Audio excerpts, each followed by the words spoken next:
Hello, everyone, and welcome to the Draft Frontier Draft Summit with myself, Sunyveil, Man and Mouse, and Calebovitsch.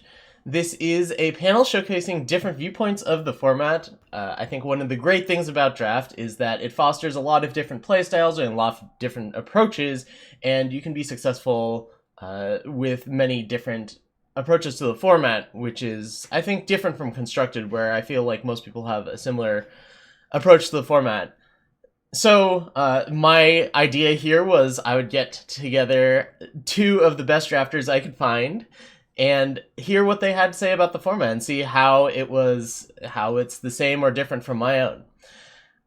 So here we have a panel of the three of us. The set has only been out for a week, and our opinions, well, we probably have some opinions that are largely conjecture, largely predictive, and not thoroughly tested, and I'm hoping that in about 6 weeks we can maybe get together again and see how accurate our predictions were and how much how right or wrong we were. I think it would be a really interesting exercise.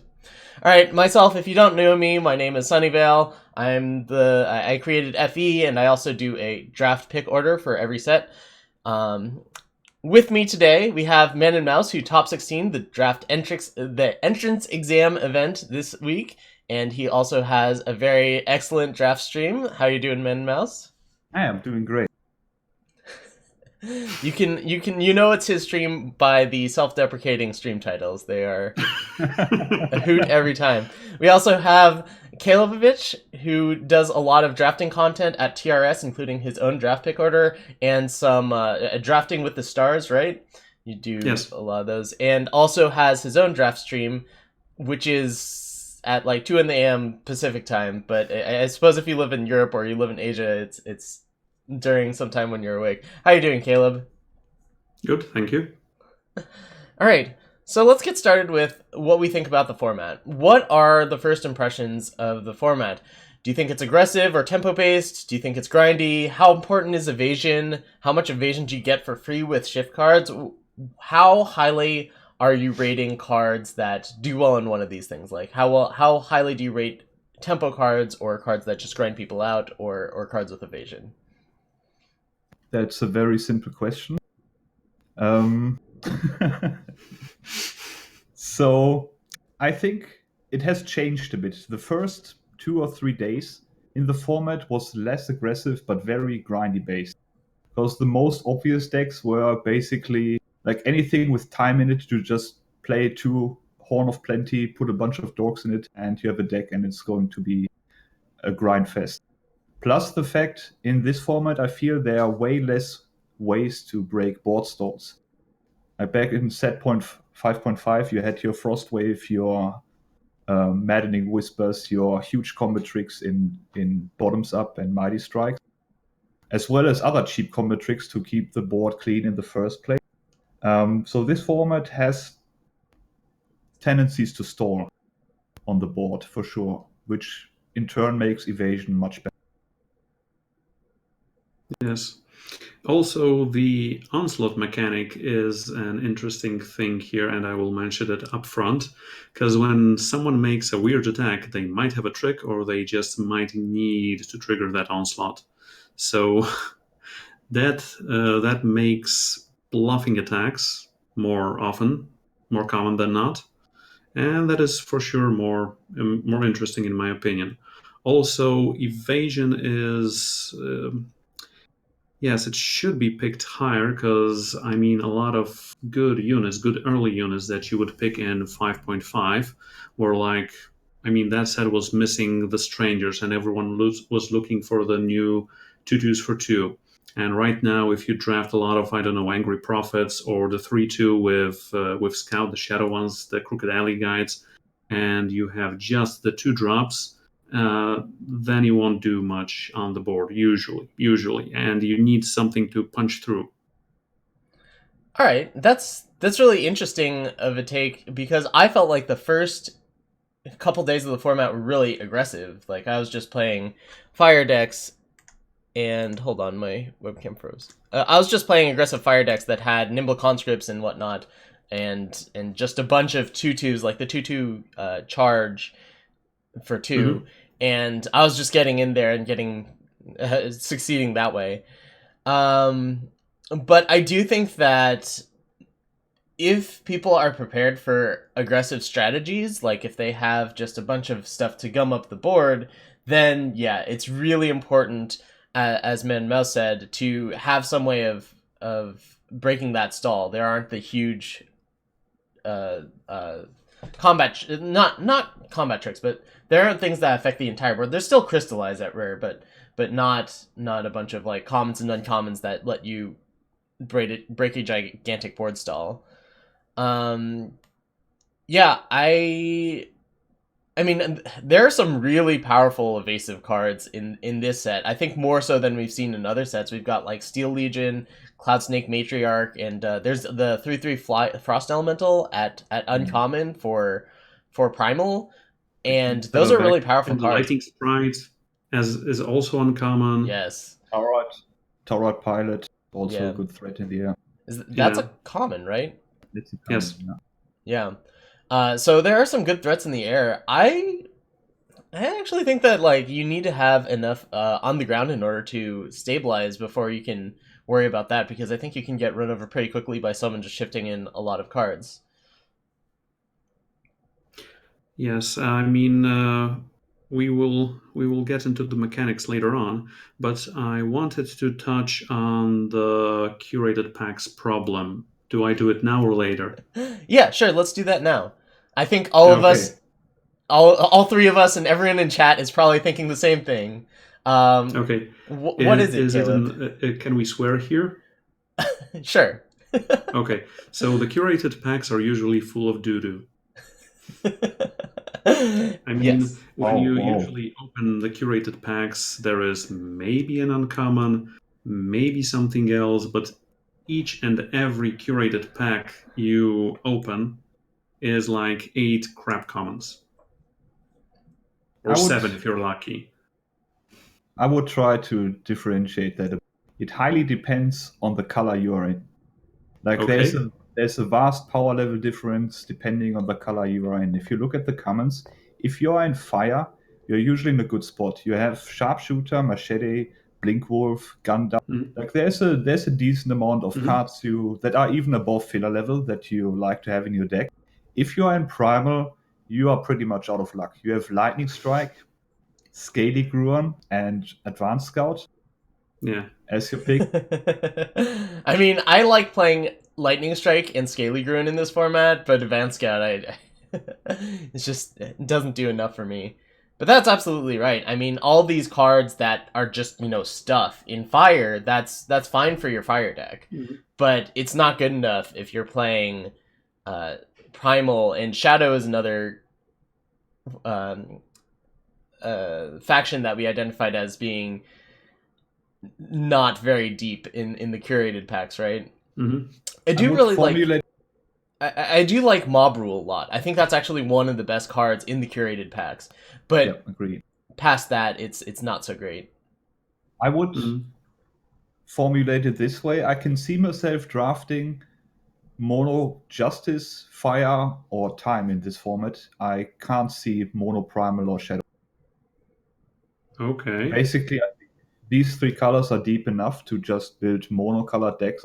I think with Primal and Shadow, you have to get exceptionally lucky with commons, with uncommons and rares to build a monofaction deck off of it. What I wanted to say initially by that statement that curated packs are full of doo-doo is that usually most of the cards in my deck end up being from packs 1 and 4, which means Dark Frontier packs, because they synergize with each other quite well. When it comes to curated packs, there are some cards there, some that are better than they were in previous sets, but I think we'll get to that later, and some that are worse, like for example relics in general. But I mean, I would have to look through my previous drafts, but I think like 2/3 of my cards are from packs 1 and 4, and only 1/3 is from packs 2 and 3. Yeah, that is my experience as well. Yeah.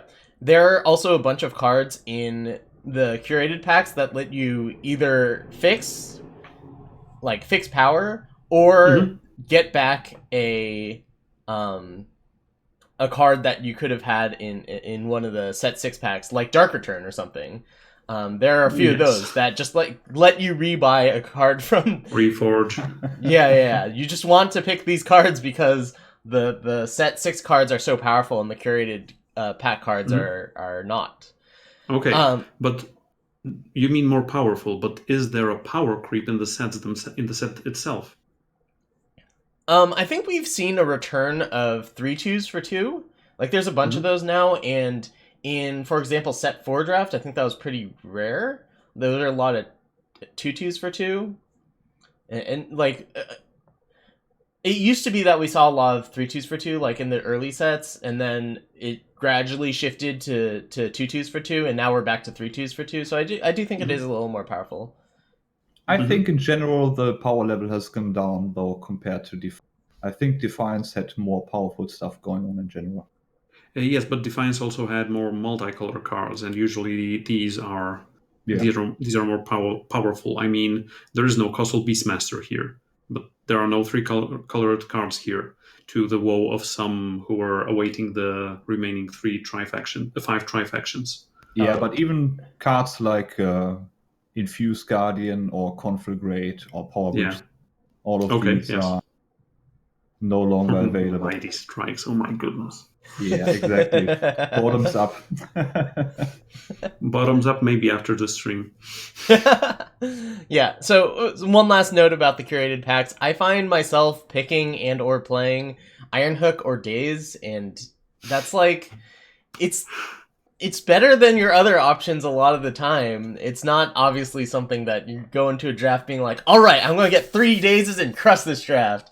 But it is serviceable, and I think that's, something that you have to go for some of the time. I found the packs to be deeper if you go and draft more synergistic decks, which I've tried a couple of times in my off-stream draft, and suddenly cards like Lingering Influence become like high-value picks. Yes, because it replaces itself. Yeah, no, it does 2 things for you. We are probably going to talk about more in depth later, but Lingering Influence activates all your spells metas cards, which is good in this format since there are a couple around. It lets you get away with the greedier power base because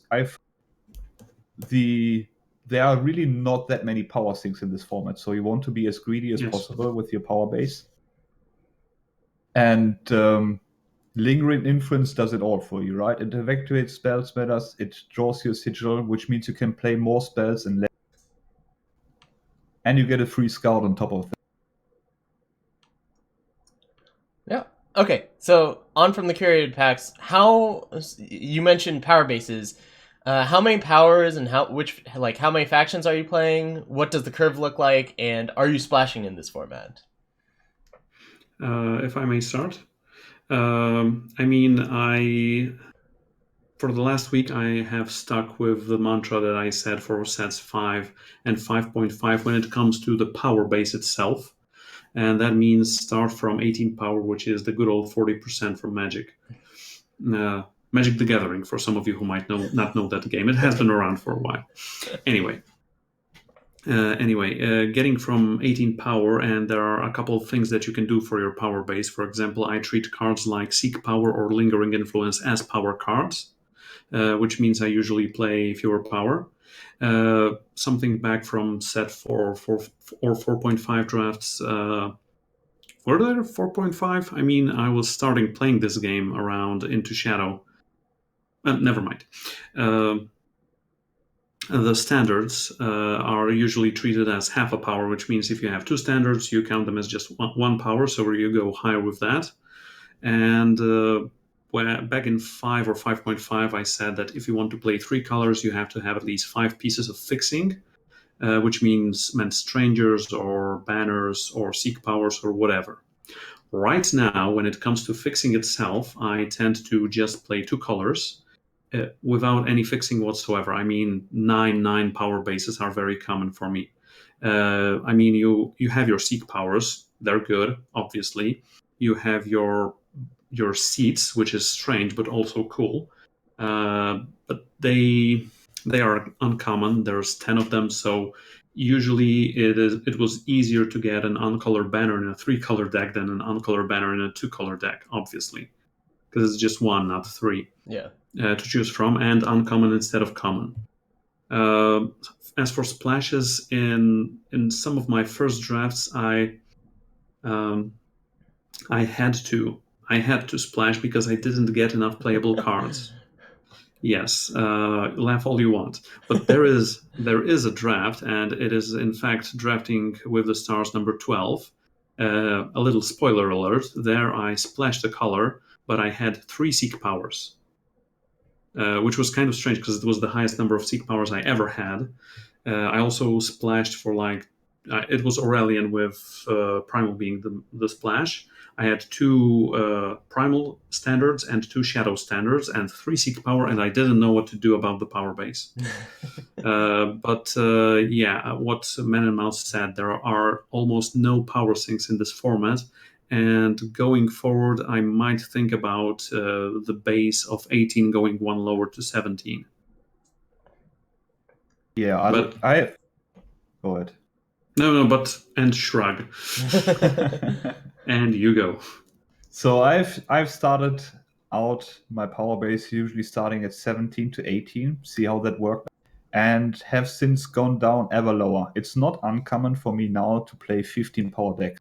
Wow. With running 2 lingering influence in a seek, maybe. I try to go as low as possible, really, to avoid any case flooding, also to get additional value off of my power fetches, right? Seek power and lingering influence providing you additional value on the board, depending on what units you have in play, is also a pretty big deal.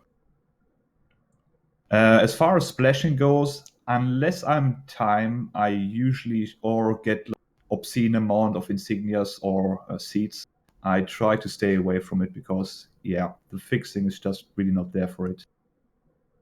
Time, on the other hand, has options, right? It has the humbug, the herbalist that come in, and the humbug that lets you get away with more. Yeah, okay, so I count Seek Power and Lingering Influence cards like that. I guess Cargo is still in the format. I count those as just being powers. So, like, if I have 15 power and then 3 of those, I still count as an 18 power deck. I'm playing 18 power decks mostly. I've splashed once in like 12 drafts, and it was for Seraph, which I think is a pretty good one to splash for. Right. Huh? Okay. The lack of multi-faction cards means that there's just less incentive to splash, I guess, because there aren't like really powerful multi-faction cards that you need to be in 2 specific factions to be in in order to play it. So I just haven't found a need to splash. I'd rather just keep my power base, 9-9 or 10-8 and just play the 2 factions, even if it does mean that I'm playing some cards that are less exciting. All right. So how good are expensive cards? This set has a bunch of cards that are very powerful and also very expensive. It's got some rares that cost, 6 or 7 and don't have a big impact on the board as you play them. It's also got Cloud Snake Matriarch. I think that's a really exciting looking card in that, if you get to warp it, you draw an extra card. Also, it's a huge flyer for 6. My issue with this is that I feel like this set is determined oftentimes by the culmination of cheap effects, and I want to shy away from those expensive cards. Like, I have not first picked a Cloud Snake Matriarch, which I think in other formats might be absolutely ridiculous. But I think that in this format, there's just sometimes I want, I don't know, I just want units and grenades, if you will. Yeah, you mean grenade? No, grenades. That. Flash grenades. Oh. If I had the choice in this format between a big late game unit, a really good one, or a solid early game unit, I would pick the early game unit. I don't think big late game cards is where you want to be at. I usually try and end my curve at 5. Like, I get already nervous if I have 3 5 drops in my deck. I already feel uncomfortable picking more. And for 2 reasons. For one, like you said, I think the set is defined by a lot of small early game plays that add up. Plus the fact also, since standards are in the format as well, curving out at 5 means you never need to worry about whether to play your standards or not. Like, there are some exceptions, of course, like the Heretics Cannon for 6, but usually That usually ends the game. I mean, it deals a ton of damage on the turn that you play it. Yeah, but usually I try to shy away from big cards. I'd rather come out of the gates blazing rather than have some back end. But question, do you count, for example, cards like Tremor Shocker as 6 cost or 4 cost? Because it has shift for 4. Usually at 4 cost then. Okay. But I haven't drafted time in a while. I'm usually trying to be not in time. Oh yeah? For the last Interesting. couple of drafts. I feel like time is one of the deeper factions, especially in set 6. Yeah, it is for sure. But I found more success mainly with Justice, Fire, and then whatever support color comes around, either Shadow or Prime. That makes sense. Justice is pretty good. By the way, I see some questions in chat. If you want to go ahead and ask questions in chat, we're happy to answer them. We just have a section for chat questions at the very end. I'll just add them to the outline and we'll get to them. Okay. So any general tips that you would like to share? I think that my 2 tips are to be prepared for aggro decks, because I mean, Nimble Conscript is not being passed around the same way it was in the first couple days of the format, but turn 1 Nimble Conscript, turn 2 Charge 2/2 is like something that I think you have to have a plan for, at least be aware of, that can exist. So things like Scaly Gruin, Lightning Strike, or just having 2 drops of your own are key in dealing with early aggression that you might see, or that you're even likely to see. So just be aware that there are going to be people that, make a big board full of small things early on, and be prepared for it. And the other thing is that you have to be mindful of your curve in this format. More than once I've ended up with a deck that just has a ton of cards and effects at 3, whether it be a shift cost or just the cards cost, and not enough things at 2, and I'm unable to deploy my hand in a timely manner. So I would say that drafting core to curve is more important than it is in perhaps other formats. This is fine. Are you talking about my comments, or? No, I wanted to answer a question in the chat. Oh. Just an old channel joke. Okay. So do you guys have any general tips for people drafting this format? Stay into color. Yes, as much as you can, for sure. My tip would be... go ahead, Caleb. Do it first. Sorry, I just wanted to add another thing. Treat units as your family and pick them very wisely and very highly. Yeah. That's it. All right. So my tip would be, don't undervalue the synergies in the set. When I first looked at it and saw Macro, I was like, that's not a good card. Now I would pick Macrola rather highly. It's the 1/1 ooze that becomes this 3/3 when it becomes shifted. Because the synergy in this deck in this format are pretty good if you can make them work. So I usually start picking Macrolas and Spell Strike Sorceress and a bunch of other good shift units to go with it. And it's not unusual for me to end up in a deck with like 17 units and 10 to 12 spells to really make use of those Spell Strikes and the 4/4, the Kosul Curator. Is that the Justice one? Yeah, I think that's right. Yeah.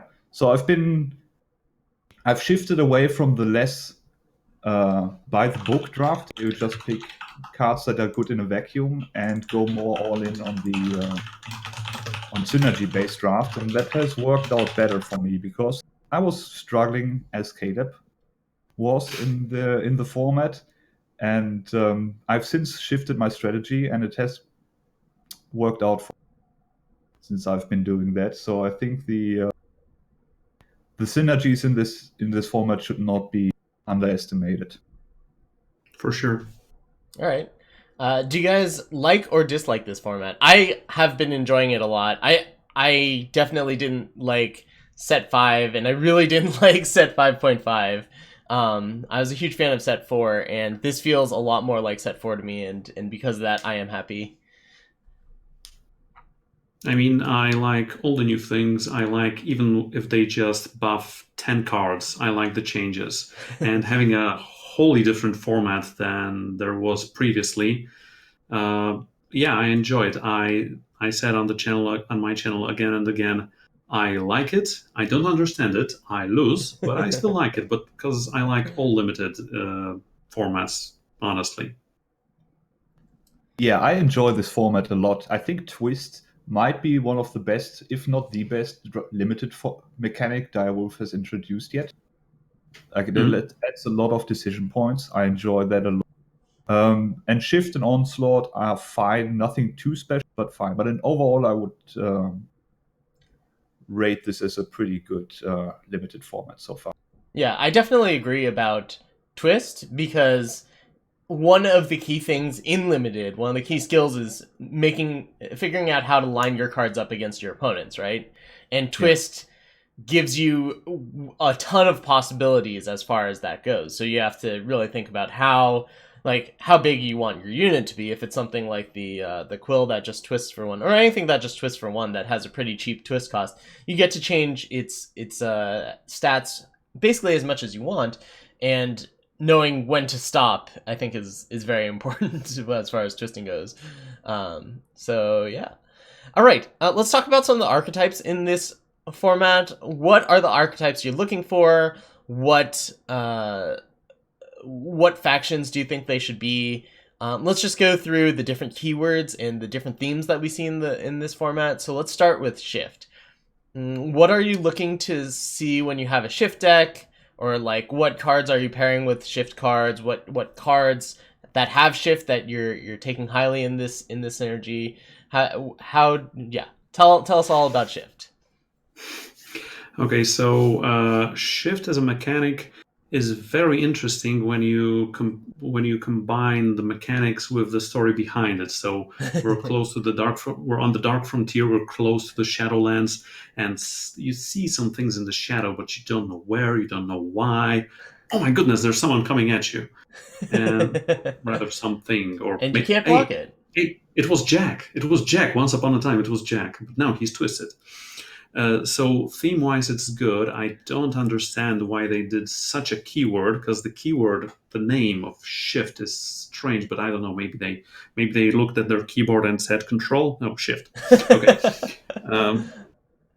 But yeah, as a mechanic, it is also very interesting because, well, some shifts are more expensive, some shifts are cheaper, some shifts just shift, some shifts also have some effects. Some shifts are combined with other abilities like the 7-cost Warp Shift 5 Jotun, or one of my recently favorite cards, Mining Team, with Warp, Shift, and Scout. Oh my goodness. Now that's a trifecta. But when I'm looking at Shift, it is something that early game can smooth out my curve. I love the 1-cost Shift units. I mean, not all of them, but some of them for sure. I mean, my biggest, concern about, for example, there is a common time Dino, a 2/2 for 2 with Scout and Shift 1. Yeah. And I thought, okay, if he costs 2, but he has Shift 1, would you ever shift it on 1 if you can play it on 2? And first I thought no, but now I'm thinking, hell yeah, because I want to already scout something to the bottom or see if I maybe need a power. And as Man and Mouse said, if you're going lower on the power, you need those scouts, like those scouts are like half or a third of a card draw usually, because that's for each card that you wouldn't want to draw that you put on the bottom of your deck. I also like that shift tends to end the game. For example, if you shift out Tremor Shocker, the 6/6 worm, it's just a big train incoming. That you see the lights, you tremble in your shorts or t-shirt or whatever you're wearing, and well, you can see it coming. You can prepare. You have 3 full turns to prepare, or more if it's a secret weapon or ancient weapon or however you call that. That I have lost to today. Oh, Don't God. ask. No, that's not a bad card, right? Oh, Anyway, I have it very lowly rated. Okay, but getting back to your original question, when it comes to shift, I think shift can be kind of aggressive in fire and has some good payoffs in time. Maybe, I mean, there is that 3-cost 1/1 expedition leader that I haven't played yet, and I know it is easy to deal 1 damage or 2 damage in this format, but I still think Praxis maybe. But I think Man and Mouse can answer the rest of this question better. There are not that many shift payoffs in general. Like you said, the expedition guide, I think it's called, that draws you 2 cards when a unit emerges. I think that's one of them.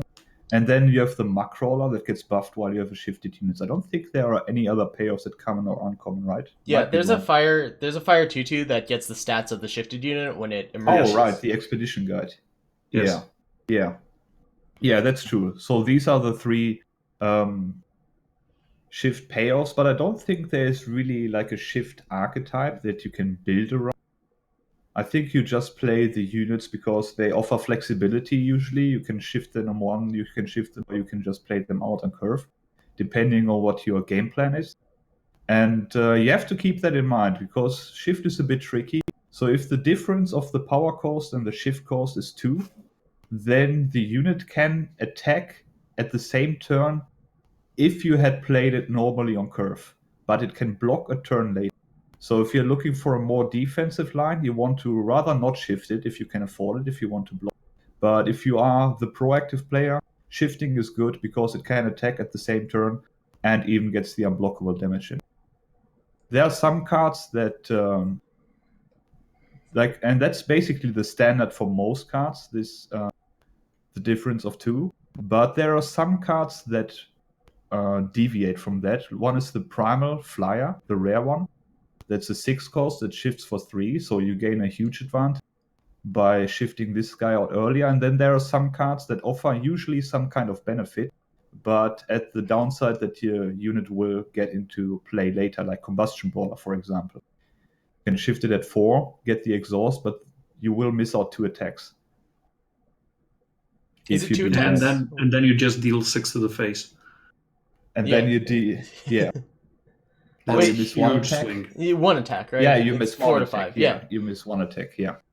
Yeah. Well, I think that there's a big. I think that shift is most important when deploying your hand and making sure that you're spending all your power every turn. I think that's the biggest appeal of it. Because if you fall behind, you're just in so much trouble in this format, or I guess any limited formats, it's harder to catch up. So being able to look at your hand and being like, okay, I have this much power over these next few turns. How am I going to make sure that I can use all of it in order to deploy my hand as quickly as possible and not fall behind?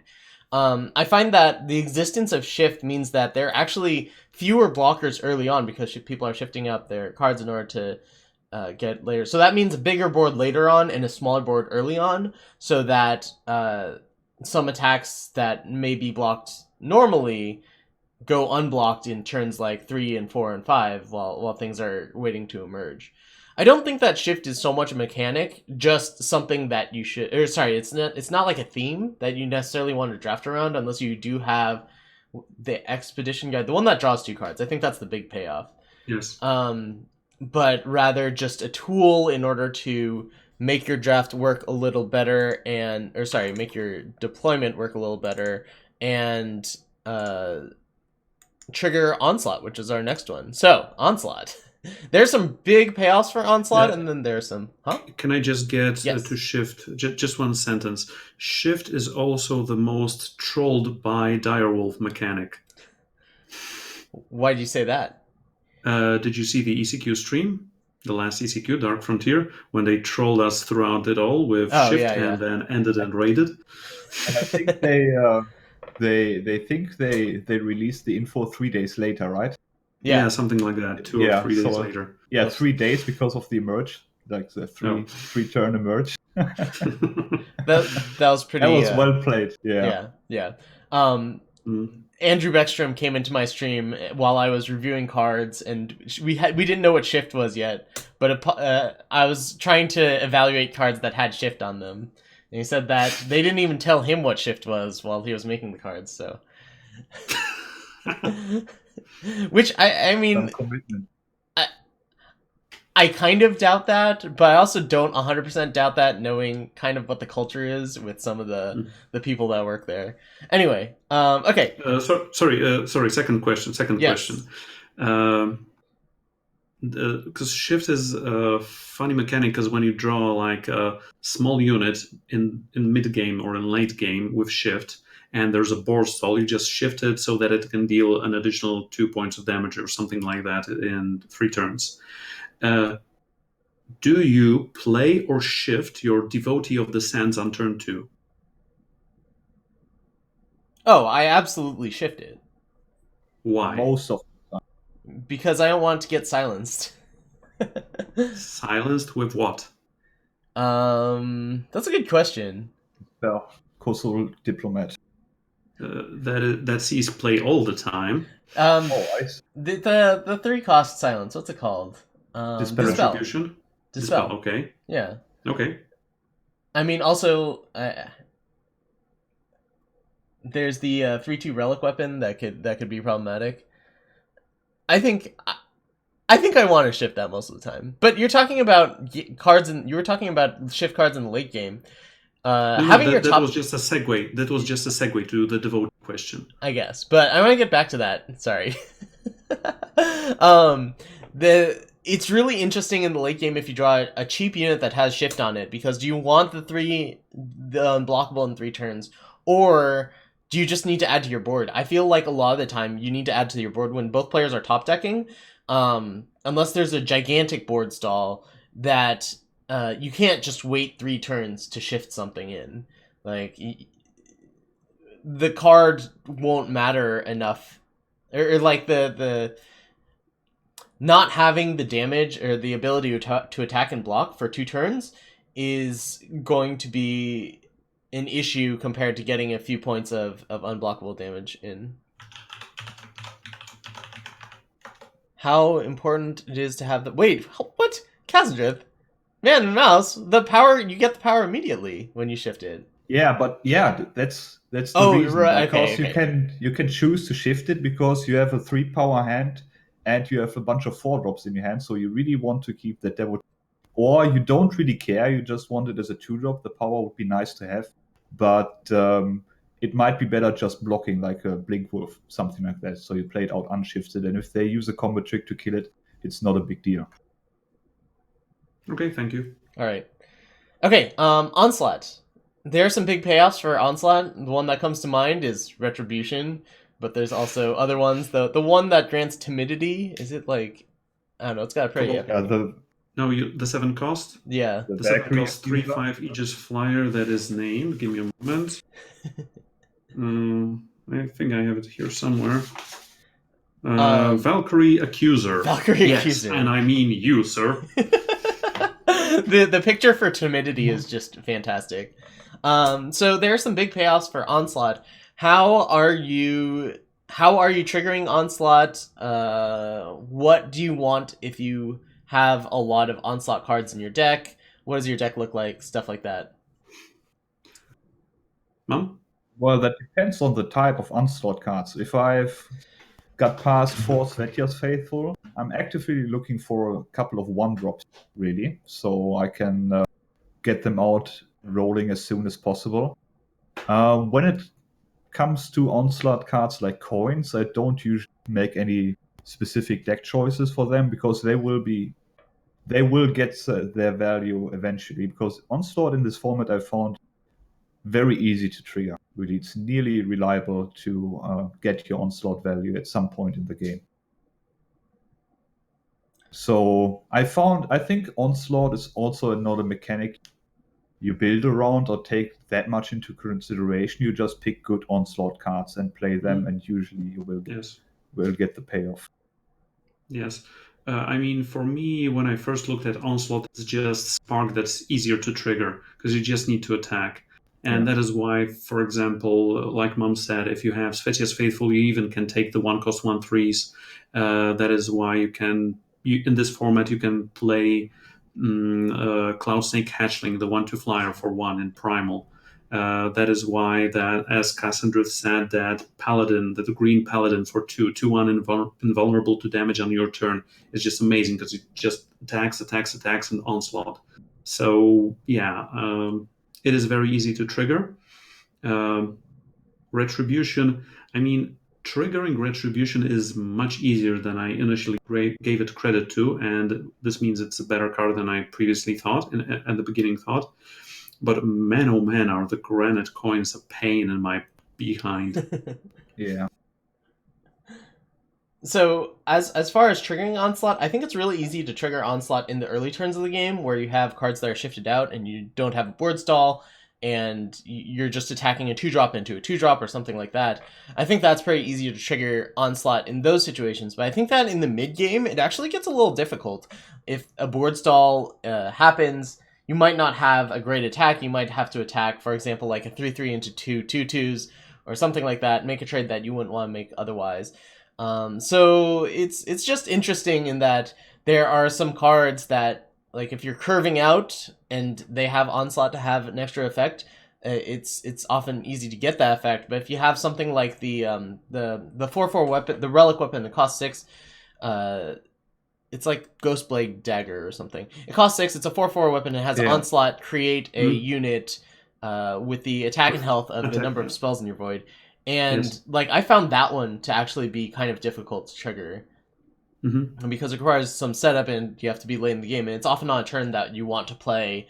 You want to play removal anyway, and removal works better before blockers as opposed to after blockers. Anyway, as far as getting help triggering Onslaught, I think that if you are, I think that if you're playing Fire, you're just attacking anyway. It's not a big deal. If you're playing Justice or Time, it's really useful to have flyers. Like, I think Arcanum Elite is one of the better triggers for Onslaught, but there also aren't a ton of payoffs in Time. So if you just pair Arcanum Elite with cards like Retribution, you can get some work done that way.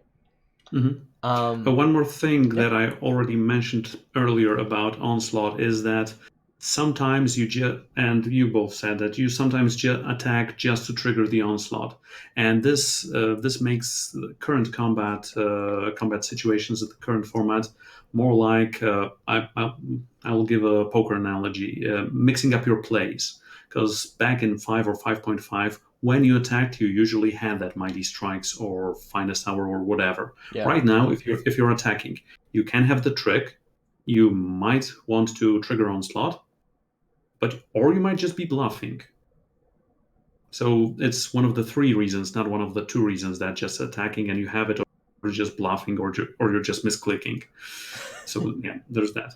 But I mean, now the decisions aren't that obvious, and Onslaught is sometimes also in the bluff category. So combat is more intuitive right now, I would say. Yeah, it's not as easy as in the previous formats where you get, so he has 6 power and he's running these 2 colors, so he might give +2/+2 to 2 units, so I have to block in such and such a way. And right now it might just be, I mean, I have played against a couple of opponents who are just attacking willy-nilly and just with no backup whatsoever. So well, the other thing always that about that is pushing damage through in this format matters because there's shift and you can get some unblockable damage. Like there's some real reach there. Pushing through small amounts of damage is what I was teaching a lot of people in 5 and 5.5 on my channel. Yeah, your life total in this format is deceptively lower than your 25 because there's a Yes. lot of damage, a lot of reach in this format, I should say. Yeah, Yes. absolutely. um, You okay. wanted a visual. Just in case anyone didn't understand what we were meant by reach, Caleb showed us. So let's talk about some of the payoff-based mechanics there are in this set. We have Scout Matters and Armor Matters. How do you guys feel about these? I feel that I've gotten an Armor Matters deck to work, but only because I had the 2/2 that gets +3/+3 when you have The, armor. the Blade And Barrier. that's basically the only way that deck worked. It worked very well, but that's the only way the deck worked, and it was an uncommon. There's also, for Scout Matters, there's the 2/2 that gets +2/+2, which I imagine is similarly powerful in Scout Yes. decks, but I haven't gotten a chance to play in that. Well, I mean, I haven't drafted any base decks, but I think I'm starting to learn the theory behind them because there are a couple of things you need, and for me, it's usually based around Argentport. And right now, I'm looking at Auric Reclaimer, the one that for 6 shifts and plays a relic weapon from your void. I stat it as the highest stats in your void. And remember, if you have a relic weapon out already and you gain armor, you give armor to that weapon. So, for example, if you have a mithril mace out and you are able to onslaught the 2/6 that gives you 6 armor, then you have a 3/10. And when you shift Auric Reclaimer later on, it gets you back that 3/10. And I mean, there are some things based around that. There's also that 3/4 flying Valkyrie that can attack Yeah. only if you have armor, that new 2/2 Tinker that flies when you have armor, but it's also Spell Matters that when you play a spell you gain armor. So there are some things, but in my opinion, it is usually more of a support to the rest of what you have than the main thing you're going for, like, for example, Aurelian Relics in 5 and 5.5. I found relic or armor matters theme mostly to be revolving around relic weapons to get Yes. your maximum value out of relic weapons, because relic weapons like Mithril Mace or Twin Sai are found to be very good in this format because there's a lot of small stuff on the board usually, and getting an additional attack out of your relic weapon is usually a big deal. Like a Mithril Mace that can pick off 3 things instead of 2 is usually pretty backbreaking for your opponent. All the rest is just incidental, I would say. If you pick up a Blade Barrier along the way or an Aviator, that's fine.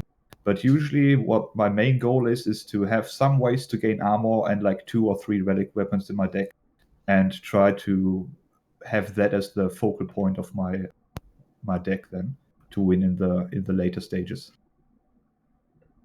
All right, good stuff. Any experience with Scout Matters? I think that the only real payoff for Scout Matters is the 2/2 Yeah, Keep that tracker. that grows. Yeah, and that's an extremely powerful card. But I don't think that, like, Needle Spitter is an okay card, but I don't think it's anything that you want to build around. No, Scout Matters I don't think is viable unless you find 2+ Peak Top Track and Yes. get incredibly lucky. But in general, I don't think that is an archetype you want to build around, because most of the Scout cards are also not. You don't want to put like Fendoffs or I've seen people play the 1-power Warp Fire card, the Brent's Scrying, I think it's Oh in my that deck, goodness. just to get some Scout triggers. You don't want to put bad cards in your deck just to eventually maybe get your Scout payoff. So I think Armor Matters is fine. Scout Matters I would shy away from unless I find a lot of payoffs first.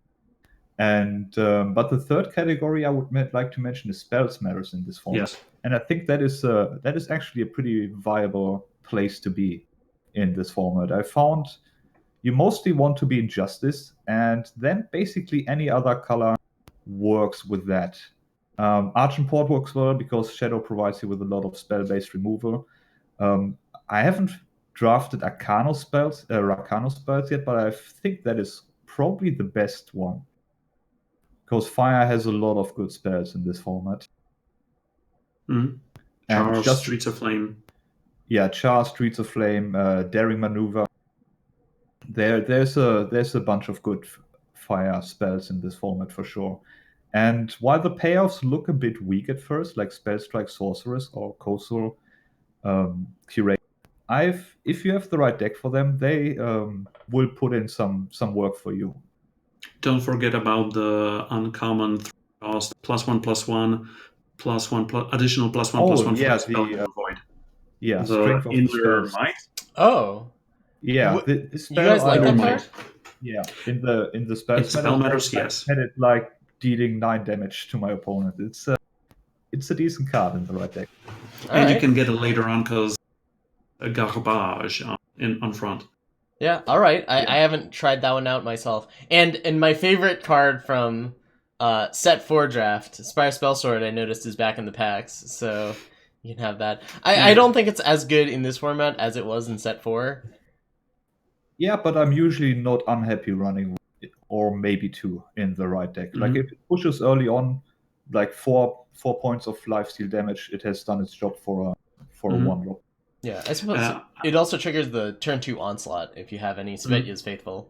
Yeah, exactly. I had an interesting situation in a draft earlier today where the opponent was playing a Spell Matter deck and was starting off with that 1/1 green dude that gets +1/+1 in lifesteal each time you play a spell, then played the Shift Alessi, the green one, that grows each time you play a spell. Yeah. Then played some other stuff, and I was stuck in my hand with that blue Royal Decree or whatever it's called that turns a card in the opponent's hand into Seek Power, and I didn't want to give him that spell, so I had to wait for like 5 or 6 turns. But then, fortunately, I was able to fend off those 2 units, and I still used that. But I mean, I think he also had Svetya's Sanctuary in the deck, and that's only a rare. That's not a legendary. Yeah. So even if you get like 3/3s off of those Inner Mites, etc., you still get some stuff, some cheap blockers. Sanctuary is the dream. Yeah, so Spell Matters way above Scout Matters. Okay. So yeah, for sure. Yeah, so it's probably Spell Matters, then Armor Matters, then Scout Matters as far as sub themes go. But you really need the payoffs. It's not. You need the good payoffs. You shouldn't be drafting these just being like, oh, I have a lot of spells. I should draft more spells, unless you have the payoffs already. Okay, and the last mechanic, Twist. This one's a really interesting one because it takes a lot of cards that wouldn't be too spectacular otherwise, such as... Warren Shield. Yeah, we've seen some Warren Shield decks from a certain member of the community. But also, I think, like, a better way of activating it is like Arcanum Elite, which lets you get additional twists off, or something like Horn of Plenty that lets you twist your units one extra time. I think that the twist decks are good for when you have, just a little extra time in order to activate them. The ones that give you lifesteal or armor, I think, are particularly good because they also buy you time in addition to giving you whatever effect that you want, such as Corrupted Behemoth and the Quill. I forget what it's called. It's a 4-cost Shadow Quill. Yeah, Razor Quill. I think that those cards are pretty important in these decks in helping you line up your cards against your opponents and also just being big and good at defending. I found the most menacing twist payoff to be the little Blood Nurse, though. Like, if this little dog gets buffed, it can take over the game. Putting 3 or 4 points of lifesteal flying in the air, that's a big deal. I'm just very happy that Blood Nurse doesn't have Bare Arms support in this format. Oh my goodness! Could you imagine Blood Nurse with Bare Arms? Maybe in ranked, Oh, never mind. But still. Yeah, Twist is an amazing mechanic that just makes a lot of cards that were garbage earlier to work. I had a secret theory that I shared on my channel some days ago that how Twist was created. Okay, so Direwolf headquarters, probably after hours, maybe late after hours, and people were shouting, okay, I'm betting you can't make a crappy card work in the next draft format. Okay, give me a card. Warren Shield. You got a deal. And that's how Twist was made. So that's the secret theory about how Twist was made. Yeah. I would not be surprised. I think it went slightly different. I think it was. I think LSV was involved, and he said we are going to design a mechanic that makes people pick Warren. They just have like something in game that records people whenever they play Warren Shield, and just during lunchtime they have this highlight reel of Warren Shield being played, and a few of them are just like, why did you put a Warren Shield on your 2-drop, right? But some of them are like, look at this guy, he's going to make three. He picked 3. You're talking about me? Well, I did pick 3 in one of those drafts, but... Well, someone has 8 power, their opponent is at 6. They've got Razor Quill on the field, but it's only got 1 life left. They put 2 Warren Shields on it and twist it 6 times. Boom, game over. Hey, I mean, come on. I had a game where the opponent went with Razor Quill up to 15-1 off of a couple of things. I don't think there was a Warren Shield involved, but there were a couple of other strange things. I mean, they managed to make Bronze Coureurs into a near bomb level equipment.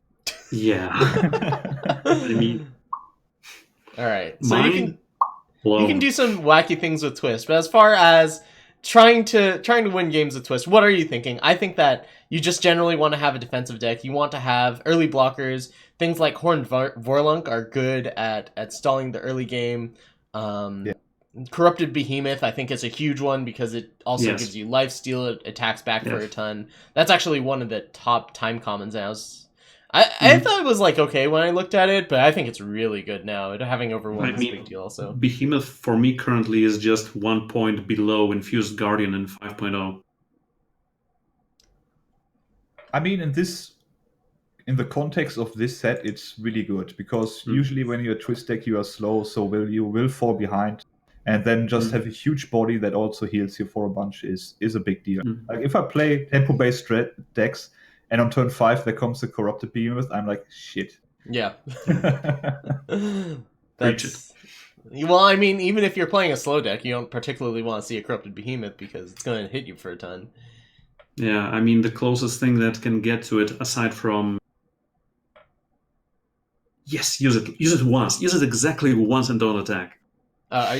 You cut out there. Were you talking about Gundown? Yes, Gundown. Yeah. Okay.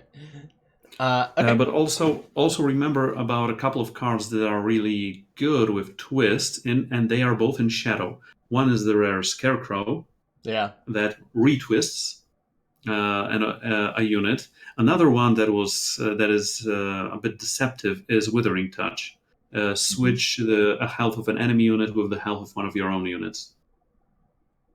Yeah, Withering Touch is a card that has surprised me in how good it is. I mean, my initial evaluation is, this is probably, reasonable, but it's actually quite good. There are some situations where it doesn't work out, but I think that it tends to get a good trade and then some, like in other situations. Let's talk about specific cards now. Do you guys have any non-legendary bombs that you just see on the other side of the table and you just groan or facepalm or anything like that? I actually couldn't think of any off the top of my head for this section. I was just thinking from set 6 or from set 6 and curated? Either. Just in the format that you see and you're just like, Best non-legendary bombs. Should we talk about the Heretic in the Room first? I'm talking about rares. We will talk about the Heretic in the Room in a second. Eclipse Dragon? Eclipse Dragon, that's pretty good. 4/4. There's Raging Firemaw as well. That guy is a Plate Maker. Is big. Raging Firemaw is the 4-power Firefly with Twist 6, and it deals its power to an enemy.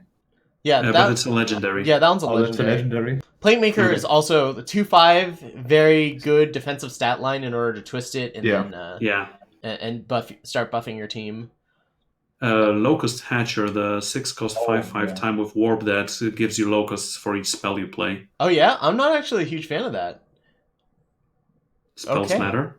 Oh, I would have loved this guy in Spells Matters deck for sure, yeah. Alright, I'll have to take a closer look at that one. Tamaris Earthshaker is quite good. It's the Shift 3 6-cost huge one that you mentioned. I also like, I mean, it's not broken, but there is a small twist guy that is very deceptive, and you don't see him when he picks your pocket. That's the street urchin. The one costs The one 1/2. drop. Yeah. Yes, that pay 3 and twist to pilfer from the opponent.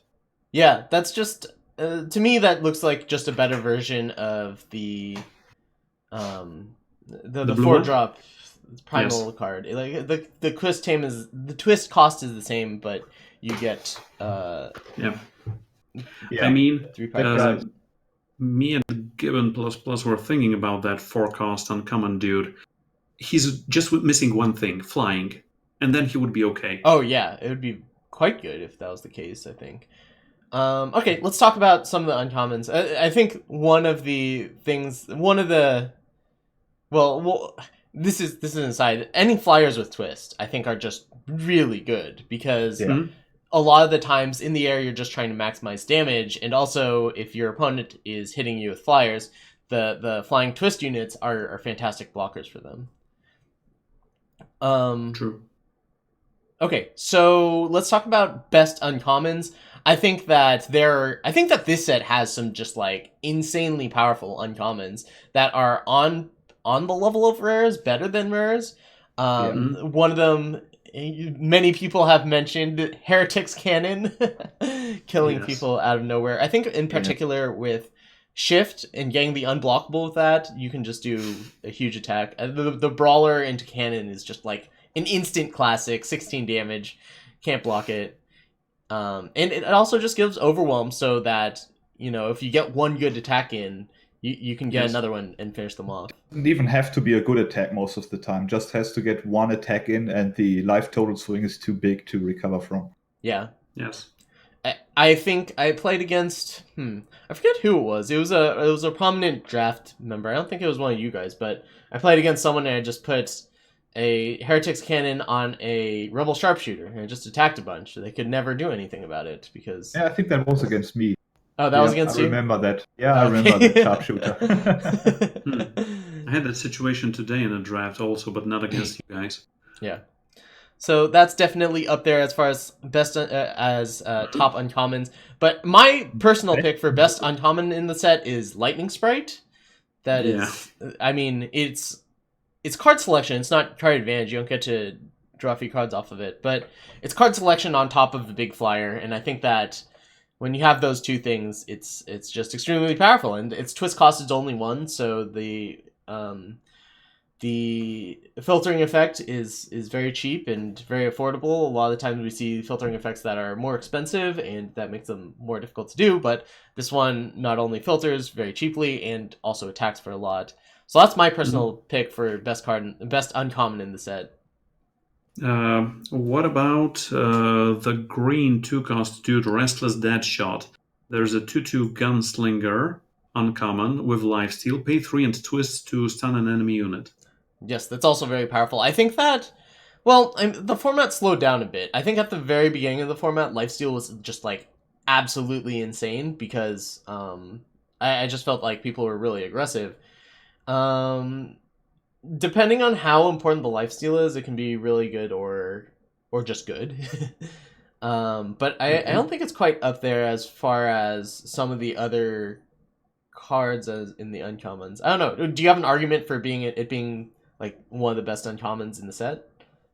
I mean, if you have at least some support from it, even a lowly furnish in blue, you can get a lot from it. Especially that. Okay, so you're just attacking. There along comes a troublesome unit, so you just stun it. And later in the game, when it comes to you come to 6 power and you buffed its toughness for some reason, you just stun 2 units. Next turn, you stun 2 units, and the opponent doesn't have a board. And it grows. I mean, if it's uncontested and you have at least some abilities, I mean, it's not on the level. Okay, Heretic Cannon, swing for the win. It's not, because it's Heretic's Cannon is such a huge life total swing.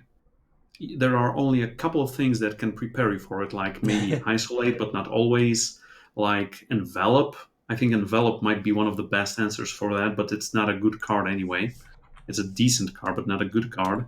You have your Defiance that can usually stun it. I mean, it gives Overwhelm, so Fall Shot is out of the question. So yeah, that is difficult to answer. It's more difficult to answer than even just a Steel Legion, the next card that I think someone should mention. Yeah. Steel Legion definitely up there. To no one's surprise, 4/4 flying endurance for 5. Yes. Yeah, that's super solid. Finally, we get an angel, and it's a Valkyrie. Yeah. I mean, she even looks like an angel in the artwork. I'm sure that is purely coincidental, given the Yes, background of the designers. For those of you who don't know, there is a gathering, and there's a staple back from 1993 called Sarah Angel. Same colors, same requirements, same cost, same effect. Yeah. And it's been good in every draft format, so it's been like one of the best cards in every draft format. Okay, and one more card that we haven't mentioned that's definitely on my list is the Blurred Stigmalock. I'm not sure the correct pronunciation of it, but I actually have that as the top time card in all of Dark Frontier. It's to me that's better than any of the rares there because it's easy with all the shift going on and twist and whatnot. I think it's pretty easy to play it as a 3-cost 7/6 with Overwhelm. And lost that many times. Yeah, it's just huge. I went through all the time cards and I couldn't find one that I liked more than that. I guess like Tokus might be better. That's pretty close. I don't know. I think that's close. Huh? That I would like to add to the list. There's one I really find, it's not the most powerful, but I really find it interesting to play with, is Impatient Pyramid.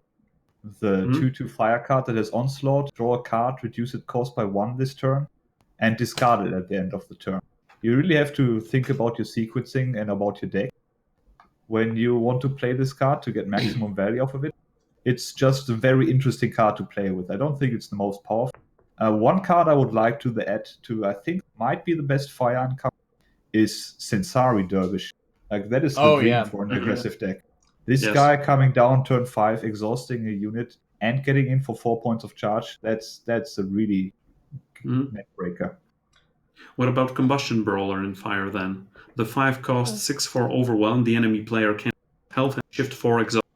Also a big deal. But Sensari, they are similar in a sense. Both of them try to push a bunch of damage. I think Sensari Dervish is more impactful more often. Yeah, like if your opponent plays, for example, if you go 2-drop, your opponent shifts something on turn 2, and then you play Sensari Dervish, attack for 5, and then what's your opponent going to do? Play a unit? You can, I mean, if you have no other play, you can still exhaust that unit and attack for 6 on that turn. So Sensari Dervish. I think that something just of note is that the uncommons are extremely powerful in set 6. There's just so many of them that are really powerful. It's not just the cards we were mentioning. There's a bunch of primal cards that are just big flyers, like Cloudsnake Matriarch, and then the 4/4 that has Shift 3, and then there's the whole cycle of cards that say Shift. As you shift this, something gets a buff, like the Lifesteal or double damage, or the +3/+3. Yeah, the War Wagon. Yeah, like these are all just, there's just so many powerful uncommons. Like there's even the Shield Crafter, the green 2/6 on slot gain armor. Yeah. So there's just a lot of good uncommons in this set. Okay, but not speaking about good uncommons, but uncommons in general, I have a question for you two guys. Sure. What do you think about having a good idea at the time? What do you think about that card? I've already read what you wrote about this, Caleb. I would not try to play it in a deck. I would avoid it if I could, but I think it's okay. It's better than anything I'm getting out of the curated packs. So just turn a card from the curated pack into a random something. Yeah. Okay. Thank you. All right. How about the best commons in the set? I think the ones that come to mind to me are Retribution. I think that's going to come to mind of a lot of people. It's not necessarily a given that you're turning it on, and it's not a card that you're playing on curve most of the time. Most of the time you're not playing it on 3, you're using it to kill their 5-drop or anything that they've invested a lot into. But it's not too difficult to turn on. It says silence something, then kill it. Silence something, stun it, then kill it. If you get to and then onslaught. mutilate it, then do some stuff that you don't want to listen to it. Then okay, never mind. Yeah, that's just amazing. Especially if you get those 2-1 justice invulnerable on your turn, guys. Yeah, that one's a good one. Yeah. Or just some small flyers, even like the 1/1 flying warp blue owls for 2. I don't mean they're good cards, but I mean it's very easy to trigger onslaught. There's also Nimble Conscript, which I think is just a very scary turn 1 play. It's Nimble Conscript into anything is the best start you can ask for in Fire, and very difficult to come back from. I had a game yesterday off stream where my opponent went turn 1 Nimble Conscript, turn 2 Nimble Conscript, Oh my turn goodness. 3 Nimble Conscript. Was a fun game. Oh, you mean the good old Nimble Conscript tribal deck? Yeah, exactly. I had an opponent do turn 1 Crooked Alley Guide, turn 2 Crooked Alley Guide, turn 3 Crooked Guide. That was an easier game for sure. Yeah. I think that Nimble Conscript is significantly better than Crooked Alley Guide, even despite the similarities. Yeah. Just because there's a lot of things, there's a lot of 2/2s in the format, or like 2/3s. There's a lot of ways of dealing with stuff like that. Dealing with a 3/4 is pretty significant, even if it has to attack into you every turn. 4 health is kind of the magic spot you want to be at. It's really hard in this format to deal 4 easily. Yeah. Yeah, I think that's a good key of the format is 4/4 is the size that you want to be, if possible. Do you have any other commons that you think are like, oh, this card's really good? Oh, another one comes to mind, Mob Rule. I think that's one of the best commons that you can have in the set. Fast removal is just very important. This is actually kind of a long discussion because there are a lot of combat tricks, right? In this format, all the factions have just a ton of combat tricks that aren't very good, but are like somewhat playable. And then there are some good combat tricks, but everyone's playing their high alerts and their onslaughts. Actually, there are 72 fast spells or ambush units total. All right, so as you can see, all of this right there. So I think there are a lot of combat tricks, and I think that.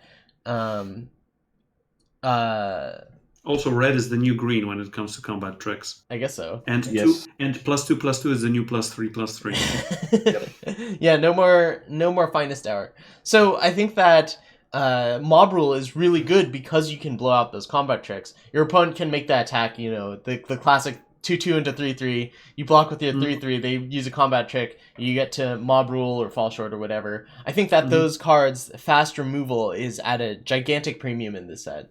Yeah, agree. Absolutely agree. That's why I also think Char and Streets of Flame are super high picks in this format. Yes. Because not only do they interact in a fast way, they also double down as reach, which is good. But I think I want to mention when we have a lot of fire cards in here. Blurry Chain, I think, is also an excellent 2-drop. Yeah. That 2-drop that is not easily blocked, can attack for a significant amount of damage and filter your draw. Like, that card does a lot for you. Yeah. I found that things that just have twist 1, like Razor Quill, are pretty good.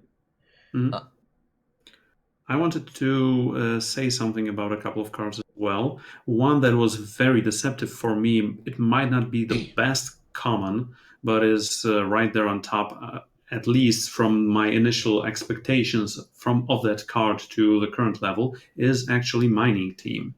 Oh, yeah. That's a 4-cost 2/2 warp, summon scout, shift 2.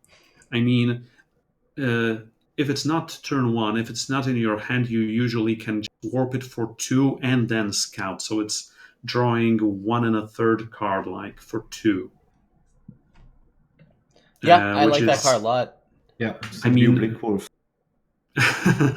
No, it's a better Blink Wolf. Yeah, it's better than Blink Wolf. Whoa, hold on. Whoa. Blinky has a special place in my heart. I do think Well, I that guess- Blinkwolf is pretty good, and particularly because we were talking about curve matters. Yes. And just having a 2-drop is good, even though it's just a 2/1. It doesn't have to compete necessarily against the 2-drops that did during its format, if that makes sense. Like it didn't Yes. you're not running Blinkwolves into 1/3 War Cries. I forget what it's called, or like Bold Adventurers 2/3s. Like Yeah. the stat lines line up. Being a 2/1 lines up against the format a little better than it used to. Hands down, I play it instead of Pyrodept for sure, all the Yeah. time. One more great common is Flash Grenade. I think that does a lot in this format. Basically, I mean, if both players just have a lot of stuff, if people are playing cheap stuff, I guess, as opposed to big stuff, like 6 and 7 drops. If both players just have a lot of little stuff, Flash Grenade is insane. Just one toss trick that just negates their entire board, and you get to make good trades. Like if they make a big attack, you just Flash Grenade it, and then you just like eat everything. It's fantastic. Or your opponent alphas and you Flash Grenade. Like they think Good they're old attacking reverse forward. rally. Yeah. It's Yeah. interesting It's that all- rally costs 3. Like usually you have these mirrored effects cost the same amount. Like I'll take Magic example, Mind Rot and Divination. Both cost 3. One's draw 2 cards, the other one's discard 2 cards. Here you have Rally and Flash Grenade. And Flash Grenade also hits relic weapons. Yeah. And one costs 1 and the other costs 3. Yeah. So I wanted to also mention when we're talking about commons, the coins. oh yeah, All that's the a coins. good idea. I forgot to put that on the outline. Absolutely. And I mean the coins in general as a cycle, and the coins specifically. Let's not talk about the shadow coin. Yeah. Real coins. That's like a Shadow is counterfeit a coin? coin.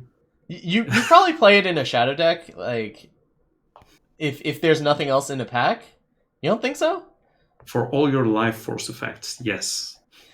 Okay. I Other mean, than that, getting a you might play it 2-pawn in the life seal. swing out of your power is not terrible. If you can afford it to play 1 or 2 depleted power, it's fine, but it's not Yes. a card you are excited to play, or even would play as just a powerless sigil in an off-color deck. Right? Yeah. You wouldn't play like a shadow coin in your Arcano deck just for the effect.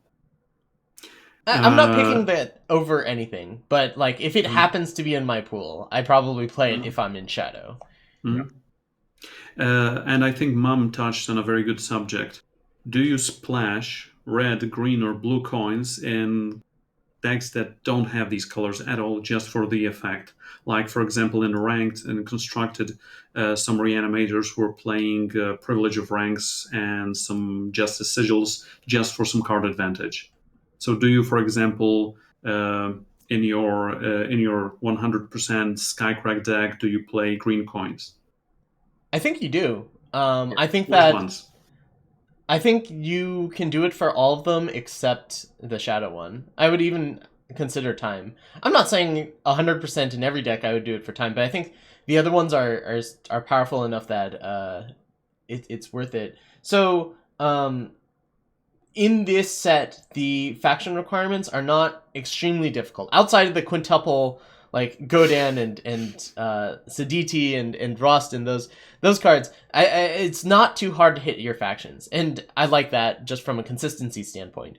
But also that lets you play these off faction coins, which are essentially factionless.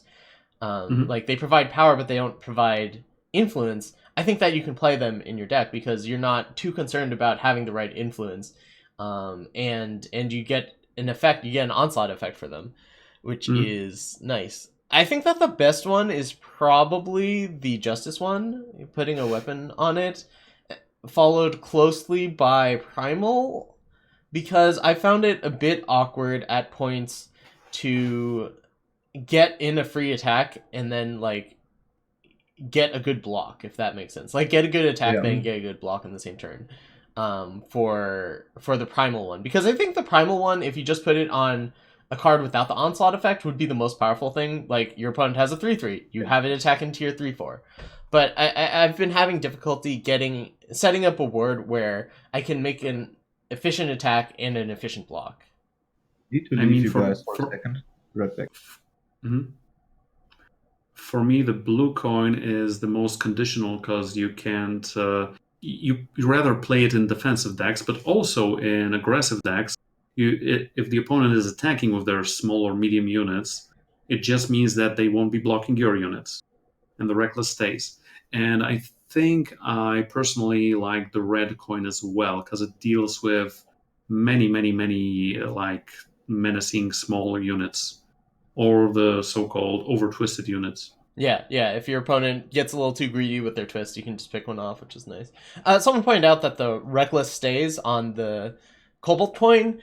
Yes. I'm aware of that, but it's still like kind of a difficult situation to set up. Like you have to attack, then your opponent gets to attack you back, and then you set up a block, and maybe they can do something about the block at that point. So like, I don't know. It's just like a slower effect, which doesn't mean that it's bad. It just means that I would prefer like the justice effect to immediately impact whatever I'm trying to do.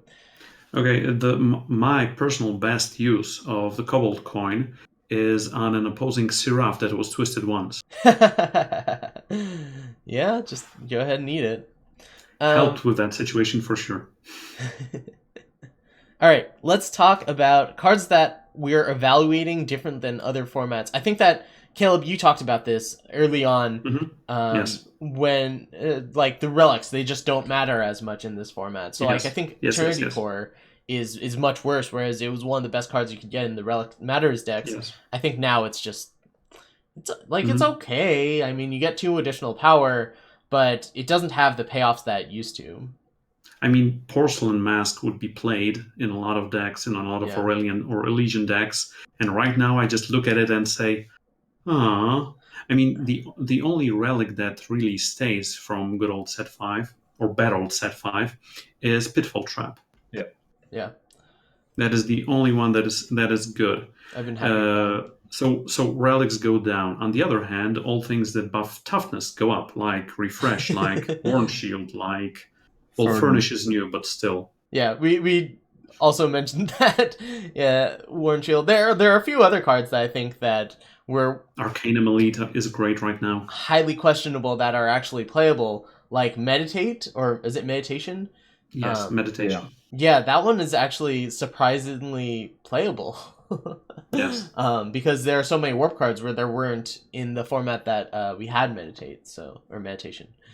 I also mentioned Mob Rule. That is a card that I always thought was good, but now I just think it's fantastic. Because I think that you have more units on this in this set just because you have a shift units that are waiting to come in, but still count toward your total unit count, and you can get more use out of it. Yeah. Plus, the units on average are a bit smaller than the last time around, I found. Yeah. One of the best time commons as well, which made a return, is Wormstone. Oh yeah. Still a huge threat to deal with. Mm-hmm. And yeah. Did you say it's better or worse? Yeah. I think it has relatively been unchanged, really. Like it's still hard to deal with. I think it's a bit easier to trigger since you can afford to put a bit more spells in your deck this time around. And there are a lot of cheap spells you can put in your deck, so you can turn 5 go Wormstone into a 1 power spell and make use out of it. Plus there's less relic hate in this format, so there's no more Ruination Sledge. There's just the uncommon Vandal. Yeah. Yeah, unless you want to put Slack in your deck, there's not much. And there's Swirling Oh my Sands. goodness! If Slag was in 5.5. Yeah, that would be huge. What do you guys think about Swirling Sands? I'm still on the fence about that card. I think it's good. I think it's good as well. Yeah, it's a fast spell, right? So there are enough flyers that you can get some value off it, and even if they're not flyers, you can get something out of it because it has so many. It's relic attachment or relic weapon or curse. Oh, curse. Yeah, it's relic, curse, or relic, curse. flyer. Okay. Yeah, I think there's enough hits on that one for it to be useful most of the time. Permafrost. Yeah. Okay, how about cards that you find yourself evaluating differently than when you first evaluated it? Like a card that you thought was pretty bad initially, and now you think it's really good, or vice versa? For me, for sure, it was Mining Team that right now I'm valuing it quite high. Whereas before it was like, what? Because, guys, it doesn't cost 4, it costs 2. Yeah, and it really does. if you look at it that way, if you forgo that 4 and look at shift 2, it's better. For me, it's High Alert.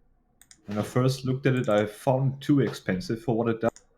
But after playing with it a couple of times, High Alert has gone up a lot in my estimation. I'm not too unhappy to include 2 of them in my deck. Sure.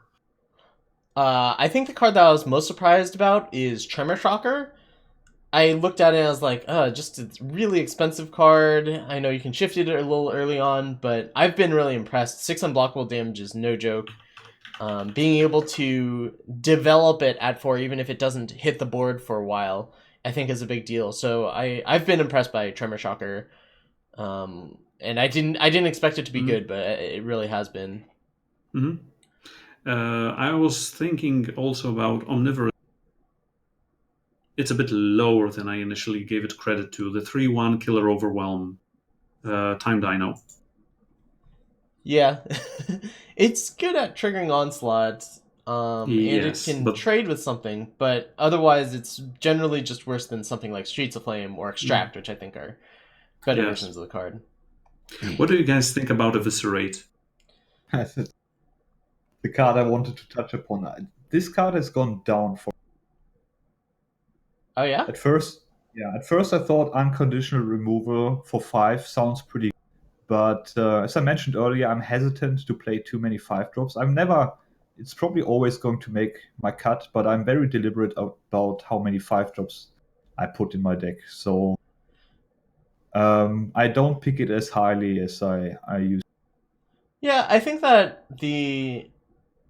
I think under like the umbrella of curve consideration, it's something that I'm wary of having too many 5s.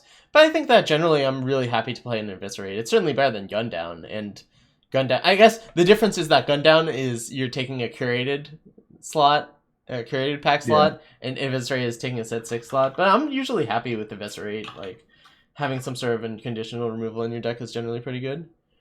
One other card that has gone down in my estimation is Isolate. I found this card to be extremely easy to play against. Yeah. When my opponent does something fishy and they leave 2 up, and I'm like, they have an Isolate. So I just set it up so that I can make sure I can attack with 2 units, and then it's never an issue.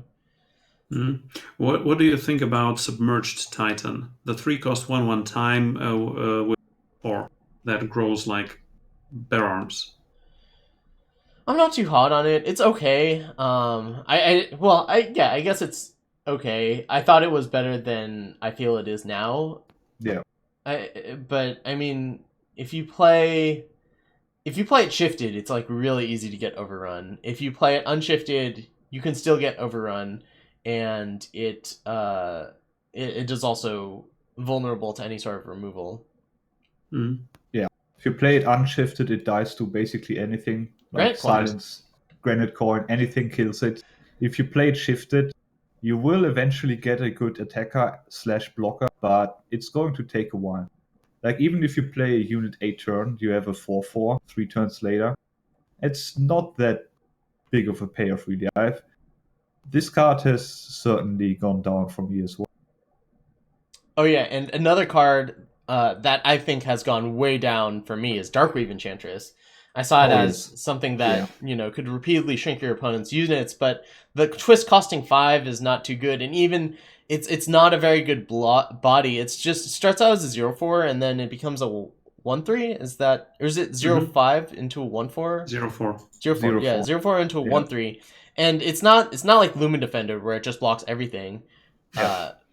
It trades with something and gives something -1/-1, but the cost of doing that is 8, and that's not particularly good. So that is much worse than I thought it was going to be. One card that has gone up for me, though, which is similar to Submerged Titan, is Fallen Militia. It's the 5-power 1/1 Shadow guy with shift 3, and whenever another unit dies, it gets +1/+1. I've tried to play around that card by just ignoring it and not taking any blocks, but you can't really afford to do that for 3 turns. You can't just take the hits and not take any trades. Like this guy will grow, and if you don't kill it early, it will grow to undealable heights. Like I found this card to be more annoying than I initially gave it credit for. Okay. Any other cards you want to, or should we go on to the questions from people? Oh, okay. I think we've touched on enough cards. Yeah. We've also been at this for a long time. Oh, right. I hope that people are getting something out of this, and, well, I have faith that they are. Okay, so, questions from Reddit. We have 2 questions. The first one is from Kismet Hunter. I found that there are a lot of cards in Pack 2 and Pack 3 that have gone up for me if I know I'm leaning towards a deck with lots of Shift, Twist, or Scout Matters cards.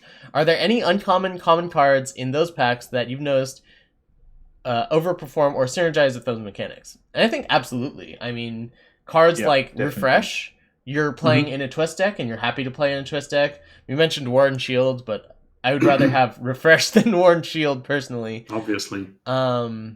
What other cards stand out from this point to you guys? I mean, a lot of cards went down, like the relics, like we said. Other than that, I mean, I was looking through it.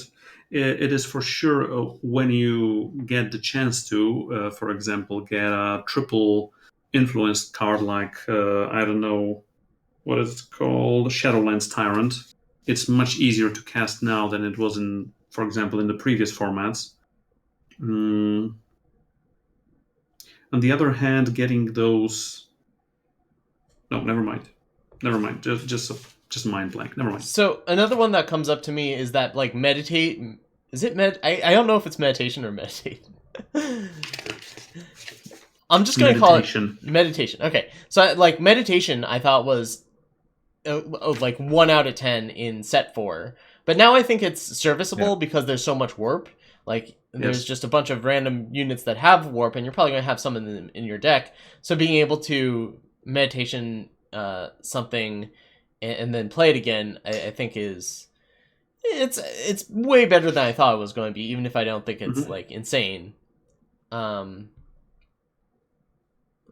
Dark Return, I think, is just better than... It's always good. Yeah, I mean, it's always good, but I think it's better now, just because you get a unit that you really want.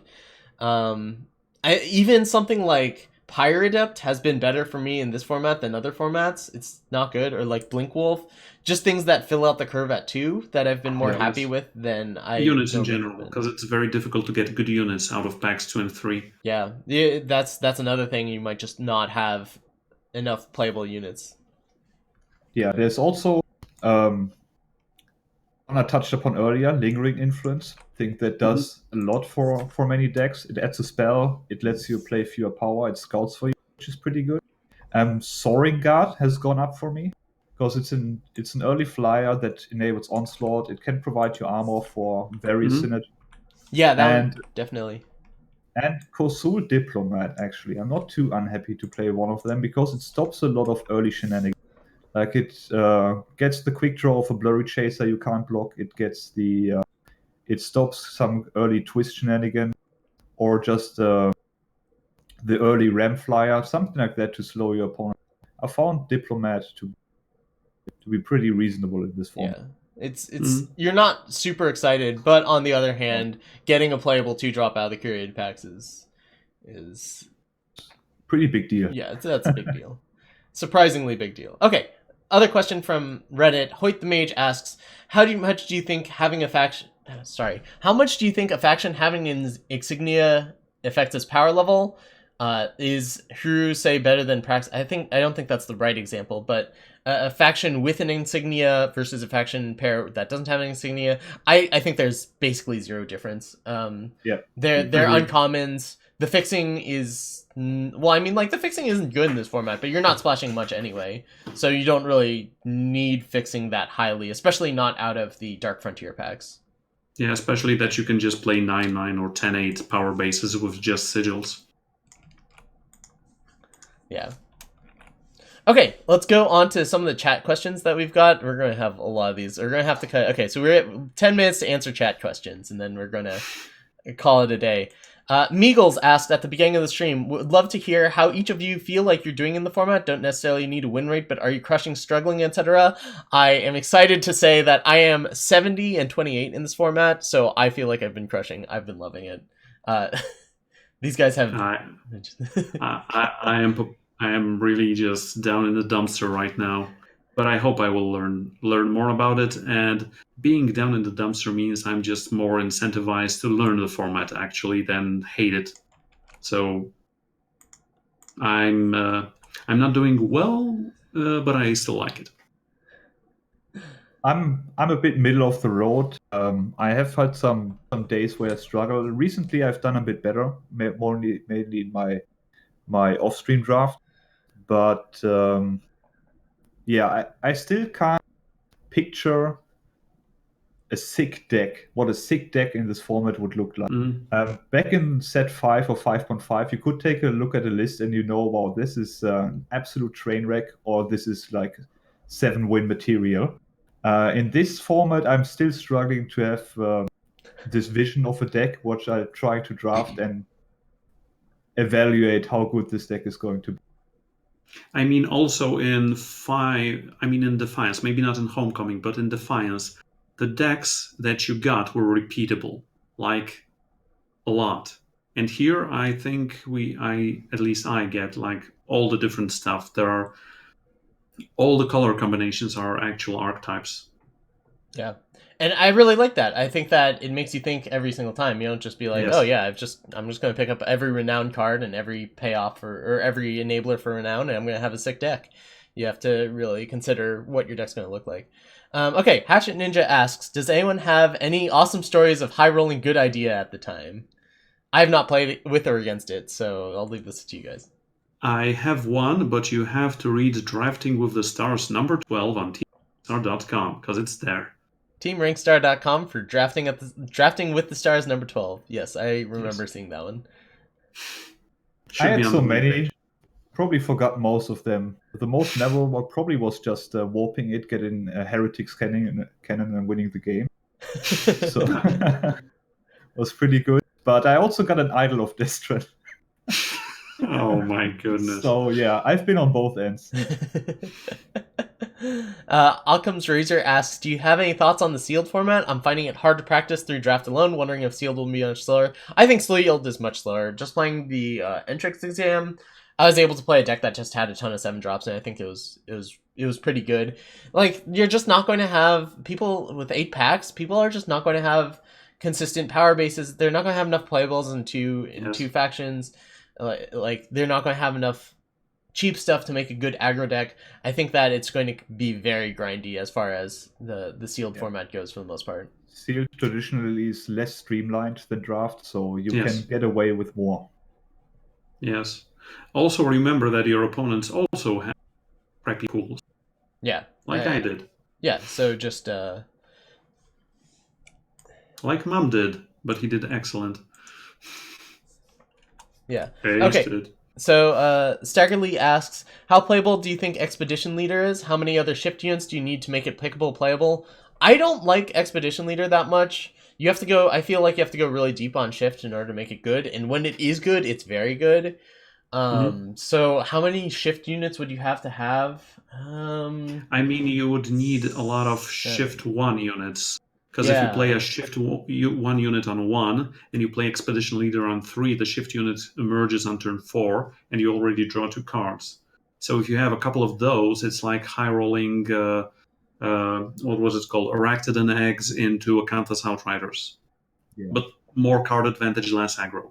Yeah, but the other thing about it is that you have to compare it against Wisdom of the Elders, which I think is the close comparison. If you only activate it once, sure, it's okay, it's like it did its job, but in order to really like take over the game with it, you need to activate it twice, and that's going to take a lot of time and be difficult to set up, and I just don't think it's very reliable. I wouldn't line it up. Someone mentions that a single Kimmy works very well with that also. I guess so. Okay, Staggerly also asks, are there other best practices for twist units other than avoiding twisting to 1 help if you can avoid it? I think it's all about making your cards line up with your opponents. Like if your opponent has a 5/4 out, you want a 4/2 or 4/1. If your opponent has a bunch of 2/2s, you want to be a 2/3 or a 2/4. So it's just a matter of lining up what your opponent's board is and making sure that your unit matches up well against it. Yeah, you have to take the board, and I think also the removal that could potentially be there into consideration. Can I play around Lightning Strike, around Char, about Gun Down, around Extract? Like, how do I shift my units to? Can I afford to do that, or do I just hope they don't have it? Like, also the removal should play a role into consideration how to shift your unit, twist your units. Mm. Yeah, and going down to 1 is obviously very risky. Yeah. What's the play? The Cable asks, what's the playable of the Penta influence legendaries in draft? Man Mouse, I know you opened a Godan on stream, but you didn't pick it, right? I didn't pick it. I think you have to be nearly monofaction to play. Quintuple influence is just very hard to reach. Yeah, I mean, like, if you are 2 factions, when are you planning on playing this quintuple influence card? Turn 7 or something, so that you have 5 of one sigil and 2 of the other sigil? That's hardly reliable, if in any case. Yeah. I mean, you would need how many sources? 12, 13 to play the around turn 6 or 7? No, isn't it more than that? If you have 14... No, I'm asking. Oh, 12. I'm asking. Okay, never mind. I'm asking how many sources would you need to be playing them reliably? If you have 10 sources, then that's like playing it on turn 13 or something, right? 14. If you have 12 sources, then it's probably around turn like 10 or something. Yeah, it seems very difficult to get to. Okay. So not very playable, I guess is the answer. The Sunyveil Sins asks, with all the +1 units in time and the low curve of aggro lists, I have found lists with only 15 power better for me. When I play 17 to 18 power, I always seem to flood. What are your thoughts on this?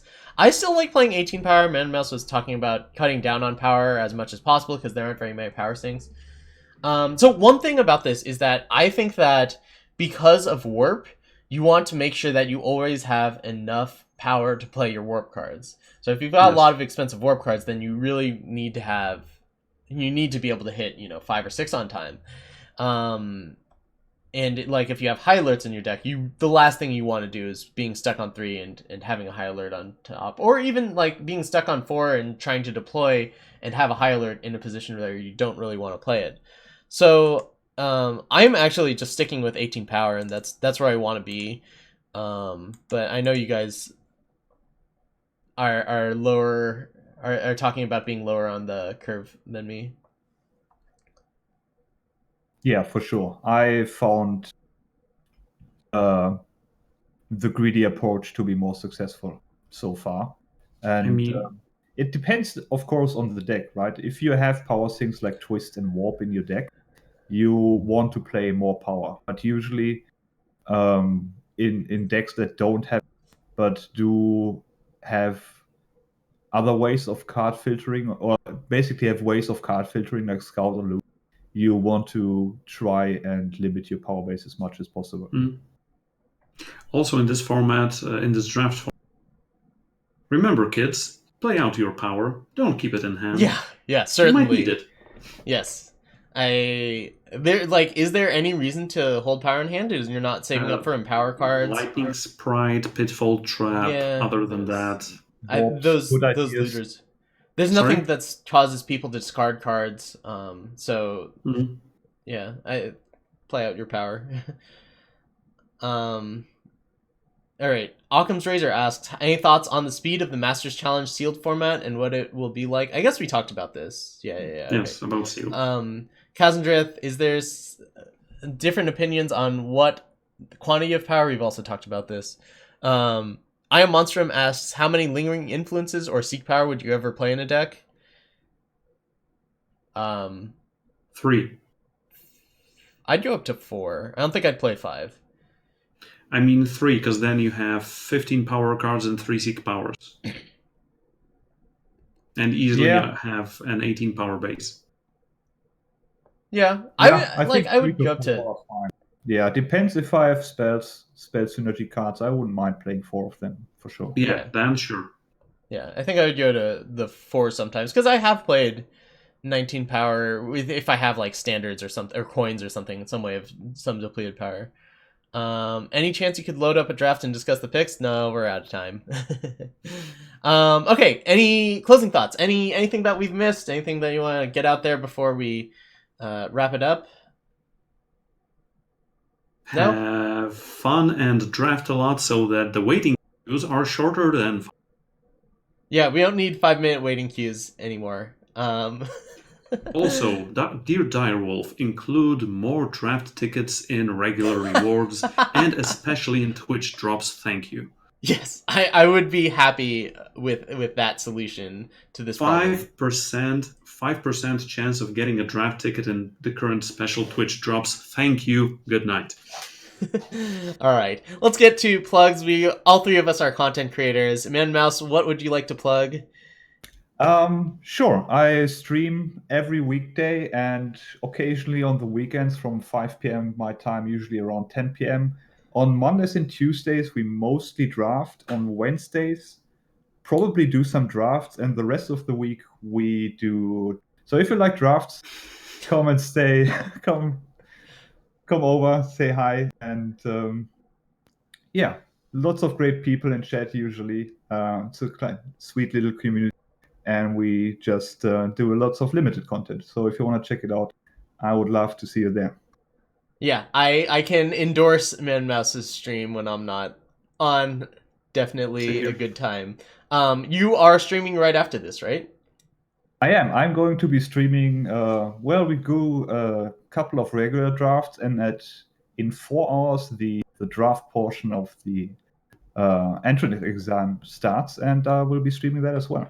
Oh yeah, I had somehow forgotten about that. Cool. Yeah, Man Mouse drafting in the top 4 of the entrance exams.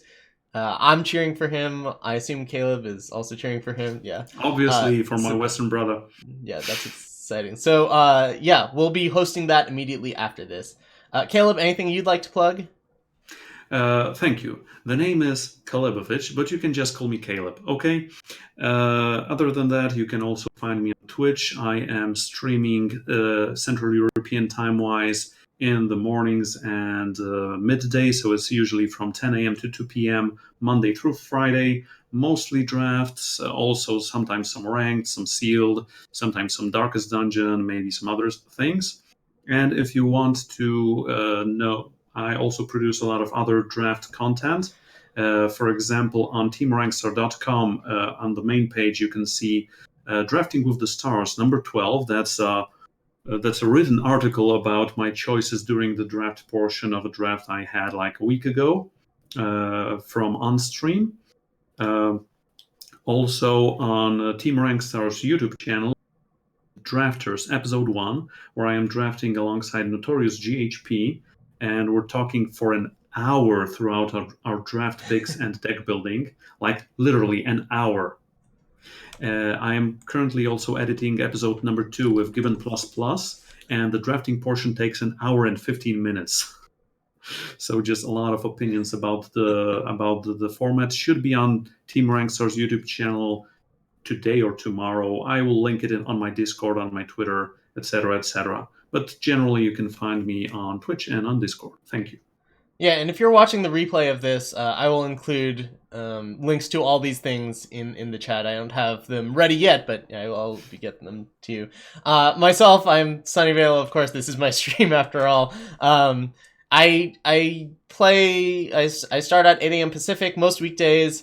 I do enjoy drafting a lot, but I also make sure I prepare for constructed tournaments. So a lot of the times I'm actually playing constructed and not drafting on my stream. So you have a nice dichotomy of, if you want to watch draft, watch Man and Mouse, who streams at the same time as I. If you want to watch tournament preparation, you can watch me, I guess. I also have a draft tier list, a pick order that will be coming out later today. I'm almost done with it. Just need to get through 3 more factions. And you can check out my Discord if you want any. There are people that help out with drafts and whatnot there. If you go into my Twitch channel and type in friend zone like I am doing now, you'll get the link to the Discord, and I'll also put it in the description of this. So thank you so much, Man Mouse and Caleb. This was fantastic. Thanks for being on, and I hope that we can do this again in 6 weeks or whatever, once we have more solidified opinion on the format. Maybe a shorter version of this, but we'll have another longer time. version. Huh? Maybe a longer version. Maybe a longer version. Maybe a draft through. Yeah. we can look back at this and see how right or wrong we were, and laugh at our and past. Congratulate Man and Mouse on winning today and on Sunday. Oh, I don't think he's playing on Sunday. I heard that he wasn't qualified, unfortunately. What? No, I'm not qualified for Sunday. What? He drafts too much. If you draft too much, your rank drops. We talked about this, didn't we? I finished every season at the exact bottom of the draft ladder. I